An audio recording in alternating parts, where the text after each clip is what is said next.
What's going on, guys? In this video, we're doing a waifu showdown between my 3 favorite Genshin girls.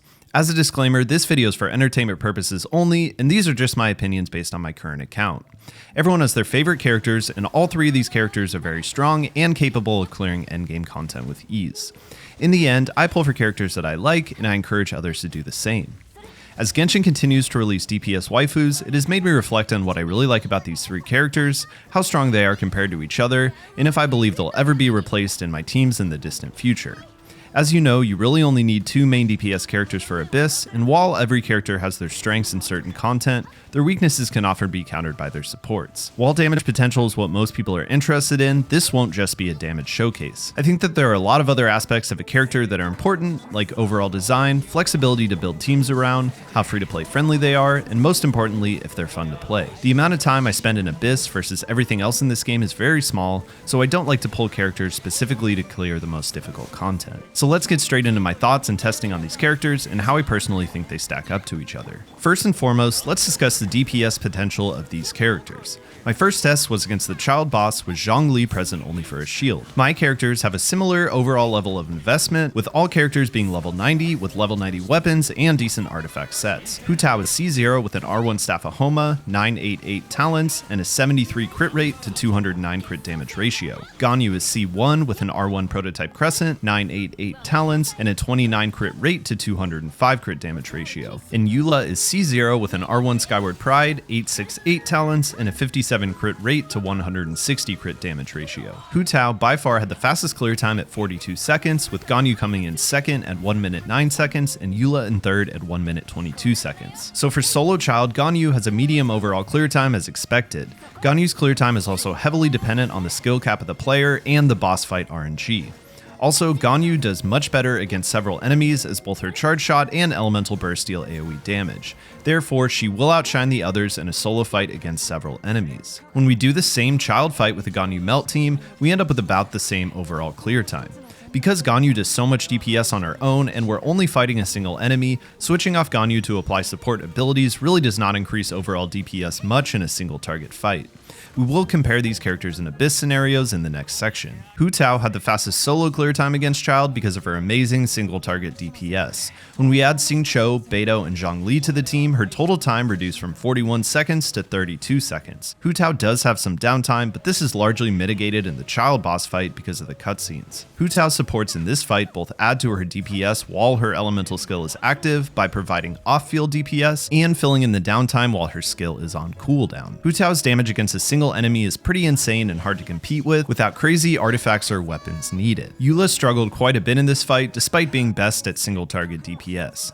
Eula's clear time did reduce from 1 minute 22 seconds to 54 seconds when paired with Fischl, Rosaria, and Zhongli, actually beating out Ganyu. While these supports aren't dealing a ton of off-field damage, they do allow Eula to apply superconduct and to get a burst up a second time during this fight, and her burst is about half of her total DPS. So this was just one fight against a solo boss. How do these characters stack up when it comes to the varied content of the Spiral Abyss? Ganyu is and has been one of the strongest DPS and supports for floors 11 and 12 of Abyss. Currently, she's arguably the best character because of her ability to deal with the elemental shields of the Abyss Lectors and Abyss Heralds.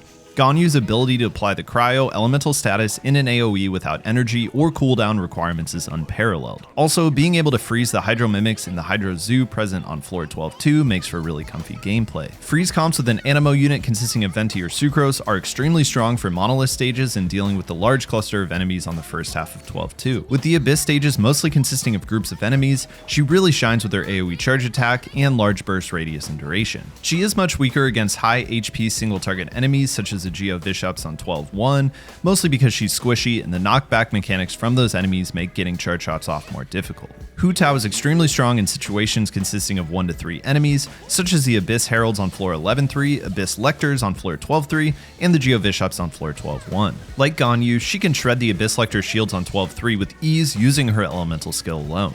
Her charge attack also applies the elemental status and leaves a Blood Blossom that continues to apply the status, which further helps with DPS and shield breaking. She can also heal herself, which allows you to run a pure damage or shield comp without a healer and opens up a position for a support or sub DPS unit.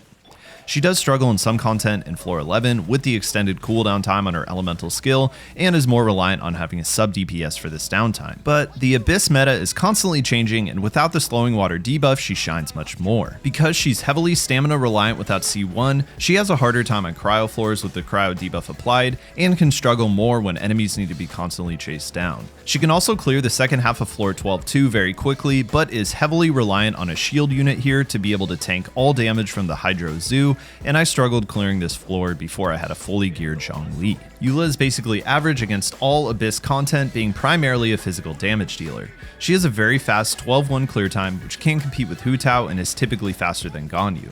She also has more brainless gameplay compared to Hu Tao and Ganyu, as she doesn't rely on aiming and can do a lot of damage with her normal attacks alone. Eula excels in similar situations to Hu Tao, consisting of 1 to 3 enemies, but does have the potential to do much better against AoE mobs in Hu Tao with her wider hitting burst, as well as her hold elemental skill. She's also not reliant on stamina consumption.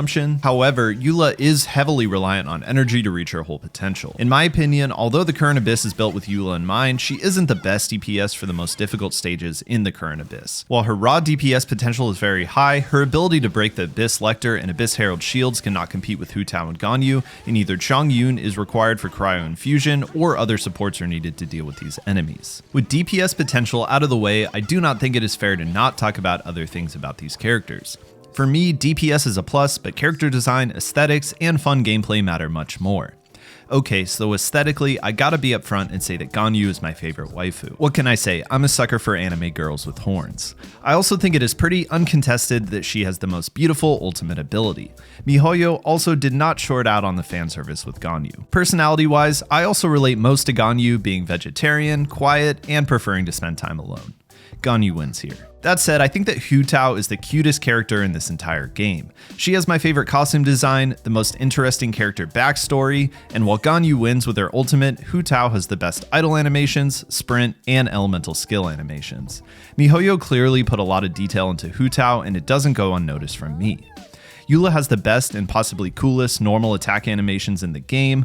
Mihoyo did an amazing job making Eula look elegant, and when her animations are patched, I'm sure they'll look even better. Eula was the first character I bought crystals specifically to roll for because, but overall, I think her design is pretty basic and nothing overly special. Next, let's discuss how friendly these characters are for free-to-play players, because as someone who isn't a whale, this is definitely important to me.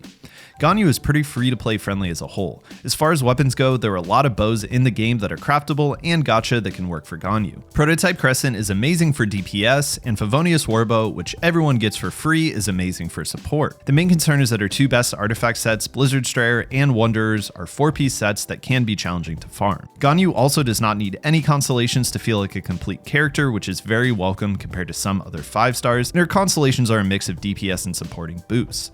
Her C1 is very strong for supporting other cryo characters and getting additional energy while also doing more damage herself. Hu Tao is the least free-to-play friendly of these characters. Not only are there no good free-to-play weapons, there also aren't great 4-star gacha weapons. Her best weapons are the Deathmatch from the Battle Pass and the 5-star Staff of Homeless. Her artifacts are more flexible and she can use mixed 2-piece sets, and the fact that she scales with HP makes artifact farming a little bit easier. While Hu Tao does get much better at Constellation 1, it is not needed, but the fact that C1 is her best constellation is great for free to play. Eula is the most free-to-play friendly of the three, with the Prototype Archaic and Free Snow Tomb Star Silver being two of her best 4-star weapons. Her other best weapons are the Serpent Spine from the Battle Pass or 5 stars, but all the 5-star options are very close in damage potential for her. She does get significantly better with Constellations, but functions fine at Constellation 0. This could make her a good main DPS for long-term investment, but I don't think her Constellations are worth investment for free-to-play. Her kit does start to feel more complete at C2, which is unobtainable for most free-to-play players. Team flexibility is also something to consider when forming teams for Abyss, and the reliance on staple support units that you may want for other teams. Ganyu is overall a pretty flexible character to build around. She can be ran in a melt or freeze comp and typically wants a shield support to avoid disruption while charging her Frostflake arrow, and a second cryo user for cryo resonance. Her best in slot freeze comps are very expensive using Mona and Venti, but her damage output is so high that this isn't necessary. Hu Tao really shines in a comp with Zhongli to be able to maintain low HP, but can definitely be used without him. Realistically, she can solo any content so it doesn't really matter, but she reaches her highest damage output when paired with Xingqiu for Vaporize, much like other Pyro DPS units. The fact that she can self-heal opens her team building options up significantly. Overall, Eula is kind of challenging to build teams around in my experience, but her best teams do consist of free-to-play friendly units. She typically only needs an Electro character and a Cryo battery to reach full potential, but can make use of whale teams with Zhongli and C2 Jean, although these are not needed. That said, she does want specific element types or characters on her team that you may currently use in other comps. Let's talk fun factor, because when it comes down to it, I think this is what you should pull characters for. With Ganyu, I think that her fun factor is 100% down to personal preference. For me, Ganyu can be fun on PC and is less fun on mobile. I do enjoy aim shot playstyle a lot on PC and more challenging content, but Ganyu is not very fun for exploration for me and is rarely used while I'm running around the map. A lot of people do not think Ganyu is fun, as her skill cap can be high, so this is definitely different for everyone. The fact that she can be played as a support does make her more useful to people that don't enjoy playing main DPS Ganyu. Hu Tao is probably my favorite character to play. Animation canceling can be hard, but realistically, you do not need to animation cancel to get good results with her. She has a really fast-paced playstyle and a somewhat complex kit that just makes her very satisfying to play. I do hate constantly lighting the grass on fire when exploring, but it is not a deal breaker. Eula is my second favorite to play and my favorite for open world exploration. She has a low skill cap unless you're min-maxing her burst, which for current content isn't critical.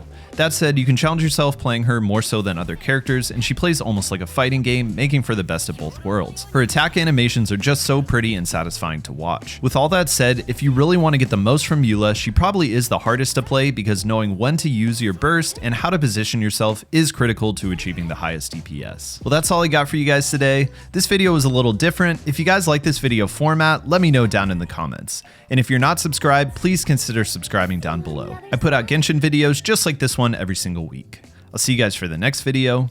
Peace.